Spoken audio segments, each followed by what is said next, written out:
చెప్పండి సార్ మీ పేరండి? నా పేరు చీతిరా అలంకారం. ఏం చేస్తుంటారండి? Tent house. ఎలా ఉంది సార్ మరి ఇప్పుడు చంద్రబాబు నాయుడు గారు వచ్చి సుమారుగా ఒక 7-8 నెలలు అయితే అవుతుంది.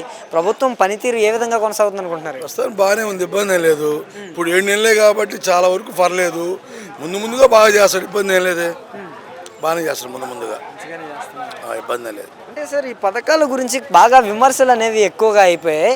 ఈ పథకాలు అనేవి ఈయన వచ్చిన తర్వాత 8 నెలలు అయింది, ఇంకా పథకాలు ఏవి? ఇప్పుడు పథకాలంటే ఇప్పుడే కదా ఇస్తాడు, తొందరే ఉంది. ఇప్పుడు గ్యాస్ ఫ్రీ అనడు, ఇస్తూనే ఉన్నాడు, ఇబ్బంది లేదు. మాకు డబ్బులు పడుతూనే ఉన్నాయి, దానివల్ల ఇబ్బంది లేదు. అన్నా క్యాంటీన్ అన్నాడు, పెట్టాడు. ఇప్పుడు బస్సు అన్నాడు, పెడతాడు. తొందర పెడితే కాదుగా. ఇప్పుడు మొన్ననే కదా అన్నీ ఇప్పుడు సమకూర్చుకోవాలిగా. ఇప్పుడు ఆ జగన్ గారు అప్పు చేసిపోయాడు, మరి నెత్తిన పెట్టాడు, తెలిసిందే అందరికీ.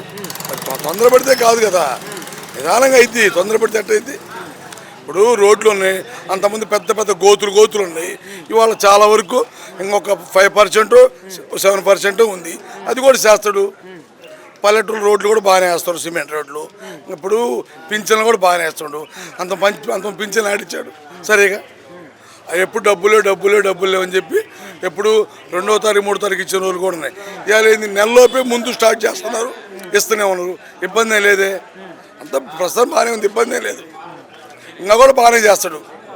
అది అంటే కాదండి చెప్తున్నారు కదా, ఇప్పటికి ఒక 7-8 నెలలు అయితే అయింది. ఈయన వచ్చిన తర్వాత అభివృద్ధి పేరుతో 1,00,000 కోట్లు అప్పు అయిందనేసి మాట్లాడుతున్నారు వైసీపీ వాళ్ళంతా. వాళ్ళు ఏదైనా మాట్లాడతారు, వాళ్ళు ఏమని చెప్పుడు పెట్టుబడి ఉంది. ఇప్పుడు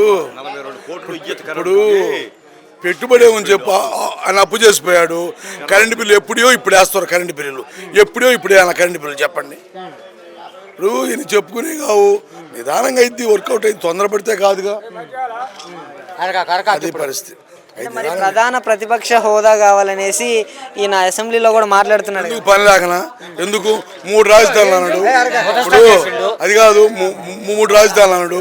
ఏమన్నా 3 ముక్కలు ఆడిండు, ఆఖరికి రాజధాని లేకుండా చేసాడు. సుఖం ఏమని చెప్పండి. ఇప్పుడు 3 రాజధానులు దేనికి? 4 రాళ్ళు వేసినావు, ఇప్పుడు 4 రాళ్ళు తీసిడు కొండలు.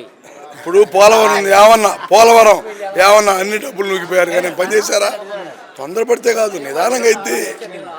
ఆయన ఏం చేశాడు చెప్పండి ఒక్కసారి. మీరు ఏమైనా చేశాడు? మనకేమన్నా ఎంత ఇబ్బంది పడ్డారు జనం. అంటే గతంలో ఉన్న వైఎస్ జగన్మోహన్ రెడ్డి 5 సంవత్సరాల పరిపాలన తీరుకి ఇప్పుడున్న నారా చంద్రబాబు నాయుడు గారి 7 నెలల పరిపాలన తీరుకి వ్యత్యాసం ఏంటంటారు? బాగానే, ఇప్పుడు ప్రస్తుతం బాగానే ఉంది, ఇంకా బాగా చేస్తాడు, దానివల్ల ఇబ్బంది లేదు. గత 5 సంవత్సరాలు ఏ విధంగా కొనసాగింది? ఏ విధంగా ఎక్కడ గుంతలు అక్కడే, ఎక్కడిదక్కడే. పింఛను కూడా ఎప్పుడు నెల వచ్చేకల్లా 3వ తారీఖు 4వ తారీఖు ఒక్కోసారి లివరేటెడ్ స్టేజీ. ఇప్పుడు బాగానే ఉంది, ఇబ్బంది లేదు. పంతులు జీతాలు ఇలా ఆర్టీ చూడ పరిస్థితి అంతే ఉంది.